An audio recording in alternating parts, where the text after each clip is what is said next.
Hey guys, I hope you're doing really well. I just wanted to call in because did you know that it's our last reading of 2021?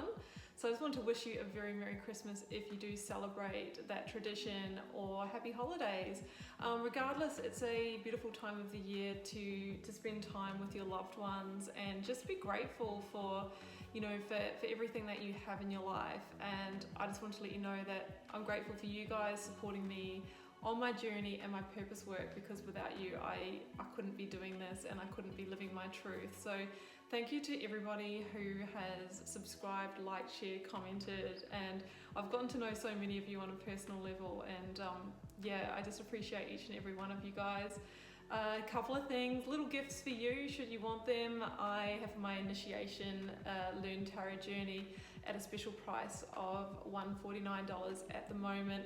For any of you that want to learn the art of intuitive tarot with me, that is a multimedia rich course, which I believe I'm showing you a demo of here. That's full of online learning modules, practices, videos, and in that course, I teach the Mystic Key, which is my signature process for learning the art of intuitive tarot, so you can read for yourself and also your family and your friends. So you also get an invitation to my karmic community and access to me through the initiation as well. Also you will need a discount code for that, and if you choose to go on that journey with me, the code is Rebirth22. The link is down below, that you can go directly to a page where it will give you all of the details about it. The other gift is that I am offering a 2022 yearly overview reading, in addition to the other personal readings that I offer. So down below is the link to my website where you'll see all the kinds of readings I offer. But the 2022 yearly overview is a tarot wheel where you can see the key energies that may play out across each month of your year. So if you want to, you can get 22% off with the code YOUR22. And if you're just here for the reading today, that is absolutely fine as well. I just wanted to say, I'm wishing you so much love and magic for your holiday season and beyond. I really can't wait to bring you so many more readings in 2022. I will also be bringing you guys the general 2022 overviews for each zodiac sign within the first couple of weeks of January. So do take care. Let's head to your last weekly reading of the year.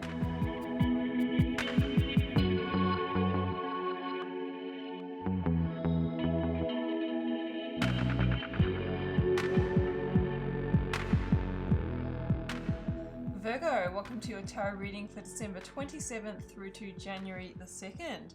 Hope you're doing really well, Virgo, and Happy New Year to you.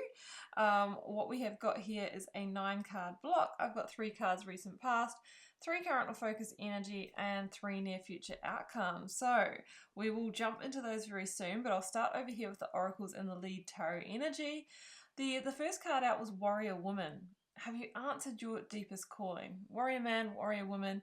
And I always say this feels like Aries energy. And then you have the Emperor at the center of your reading. So I feel like you are kicking off this year really wanting to take the control back in your life.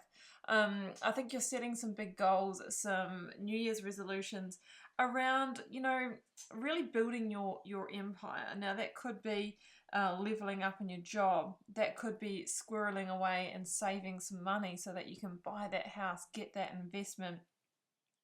It could be you wanting to start a business. It could be you wanting to step up in your relationship as a husband or a wife or something like that. I kind of feel that you are getting into the control seat and starting to take the reins. So have you answered that calling, and what are you willing to do for it? I see the Ace of Swords here. We see it here in the lead tarot energy as well. And it's a lot about getting the clarity, the inspiration, making moves that are in alignment with your inner truth as well. And the Ace of Swords is a card of victory. We have the 6 of Wands in this reading. So it seems like you are moving towards some kind of victory. I've got break the chain, healing, rewriting the future, releasing ancestral patterns. For me, this kind of says if you make different choices now, you have the ability to create something different, a new reality for yourself. A lot of our decisions and behaviors actually comes subconsciously or unconsciously from what we have learned from others, generally our parents, what they have learned from their parents, and so the chain goes back.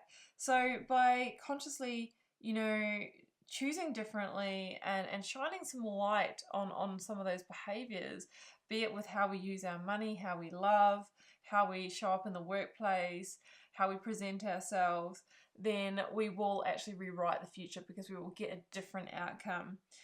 Six of Swords is your lead tarot energy. Now, again, we see that Ace of Swords. So I feel like you're getting the clarity on something that you need to move away from. The Six of Swords is like setting sail away from, what hasn't worked for you, what has been disappointments, what has held the heavy emotions for you. It's with a bit of a heavy heart though, because there is some good in that, what you're having to let go of.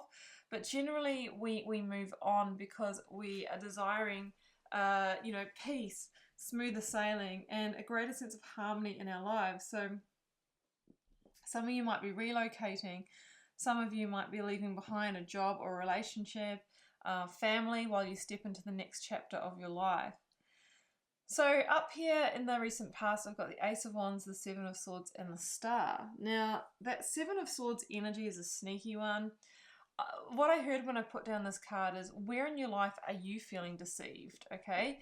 What do you really feel hasn't worked out for you, that you kind of feel like, well, I just really haven't had my chance at that, or my opportunities were dashed or taken from me. I feel like there's an area of your life where you feel let down. It could be Ace of Wands, that you just haven't been able to find that joy and passion, that you haven't been able to utilize or realize your potential, your growth. It could be that you are sabotaging taking action until now on your hopes, dreams, and wishes, the Star energy. But now with this new year coming in, you're stepping into Emperor energy, which is like, okay, I've wasted enough time, I've mucked around enough, or I've let this pattern hold me back enough, game on. So that's what I'm kind of feeling. Alternatively, the Seven of Swords, it can be deception and betrayal that comes through from others as well. It's kind of like a stealing your thunder energy is what I'm feeling. So the Star is a beautiful card because it is a card of healing and rebirth. So it says by letting that go, shining the light on it and understanding that, yeah, it's been a part of you in your journey, but now you are choosing differently because you have a desire to achieve, to move towards your divine wish fulfillment, to make things happen. There's a lot about stepping up and being seen in your truth and your vulnerability as well here with the Star energy. So you might have been holding yourself back, keeping yourself small in some way. But it's all dynamic energy here this week. So we have the King of Swords, we have the Emperor, and we have the Eight of Pentacles. Now, King of Swords is Aquarian energy, as is the Star, and we'll be moving into Aquarius season next month in February. So I feel that it could be in February. I know it's a weekly reading, but they stretch longer than that, and it's, doesn't all unfold in 1 week if it's your reading. It could be in February that you make some kind of big boss move here, like take some kind of key action. Before then, you are in King of Swords energy, which is taking a step back, seeing the big picture. You're understanding how all those dots were connecting and connected and led you to where you are now. And now you can choose better, okay? Armed with that Ace of Swords again, it's just all through this reading. It's like, okay, I now know what I need to sever ties with, who or what. I know what direct and honest communications I need to have. I know the strategic moves that I need to take in order to transform my life. That's why the butterfly is there. And this is very mature energy, King energy and Emperor energy. It's like, I'm really stepping up and being the director of my life here. You might even be getting some advice from somebody who you really respect or who is in a position of authority over you in the workplace, or even like husband, father, father-in-law kind of energy as well. I think that the moves that you are making in particular are really about building a stronger sense of security and stability for yourself. The Emperor is number 4, and it really is about laying a really firm foundation on which to take your next steps on. And with this being Aries energy, which also links to the Fool, there could be some kind of big action that you're needing to take. Now, others of you have had an opportunity come in the form of the Ace of Wands, which could be a passionate new offer of work, romance, or something that's going to lead to your growth, or some kind of inspiration. And I think you're getting ready to meet that with the work, the Eight of Pentacles, which is investing in it. Okay, you've kind of gone through this decision-making process of, oh, should I follow this? You know, where's it all going to lead? I'm trying to see how the dots connect. And it's like, yeah, now I'm going to enter a work phase here. The Eight of Pentacles is, you know, investing a time, effort, and energy into what you had hoped, dreamed, and wished for. See the star, and you are literally producing more stars here. You are lining up the ducks here in a row. You are aligning your stars, okay, by building this foundation and taking this action. That's what it's saying to me, because you are carving out a whole new reality for yourself. Remember, you're rewriting the future, one star, one action, one piece of work at a time. And that is going to be your victory. That's going to be your victory here, Virgo. Six of Wands, Five of Cups, Three of Pentacles. Now, what is it the victory of? Well, it's victory over the past for a start.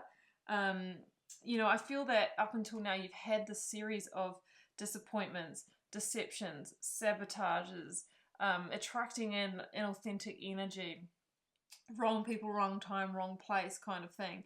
And finally you are letting that go.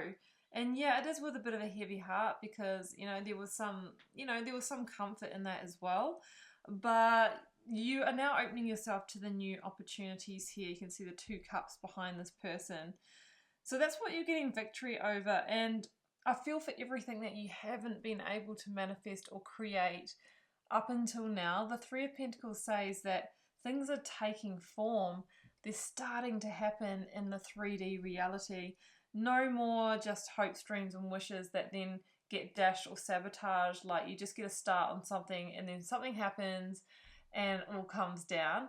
This time they are formalizing. They are being realized, they're formulating, and they are really happening. The Three of Pentacles is the build. It's building from the ground up. It's whatever the Empress has manifested with you, as she's 3 in the major arcana, becoming the earthly form. And that is your victory. And it's through the action that you've taken.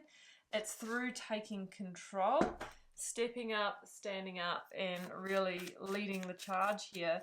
The Emperor, you know, says that you might need to protect yourself emotionally from those feelings of sadness, guilt, shame, depression, negativity, whatever it is. It's actually, I usually say follow your heart in these readings, but the Aries energy is about, in this reading, is about following the head, protecting yourself from your emotions, because when we make decisions and forward moves based on our emotions, we can do them because we don't want to upset people, because we don't want to look bad, feel bad, that kind of thing. This is time to make strategic moves from the head as guided by your intuition. But we need to protect ourselves emotionally from our own emotions and those of others as we take those big decisions. Eight of Cups, yeah. So, you know, we've got the Six of Swords now, we've got the Eight of Cups, and this is about moving away from what hasn't served you, what has not brought you fulfillment, satisfaction, happiness. And the person that is making this journey from the Eight of Cups is doing so to find the Ninth Cup, and that's the cup of earthly wish fulfillment. We've talked about how we've had lofty ideas and tried to manifest things in the past and they haven't happened. You are leaving behind anyone or anything that is full of hollow promises and not following through, so that you can actually build things, actually make things happen, actually carve them out. And if you are relying on others in some way, for they might have promised to help you or through opportunities, I see you going, okay, it's me that has to do the work. I'm the one that needs to carve this out, and I am taking control. So I do see you leaving some things behind. We now have 2 number 8s in the reading. 8 is, you know, it's a number of abundance, but it's also a number of mastery and power. You are stepping into your power in order to gain mastery over this. And what's at the bottom of this deck? But the star again. So stars are most definitely aligning here at the start of the year for you, Virgo. So I'm going to leave it there, and I hope you enjoyed this reading, Virgo, keeping in mind it is a general reading for the collective and may or may not be for you. Drop me a comment if you're called to share. I do read them all and love to interact with you all over there to get to know you guys and see what the collective themes are. Hit subscribe if you haven't already. It helps support the channel, and it will let you know when I release new readings. You can also like, share and comment to support the channel, which is a great energy exchange between us, and I will see you back here for another reading next week. Bye for now.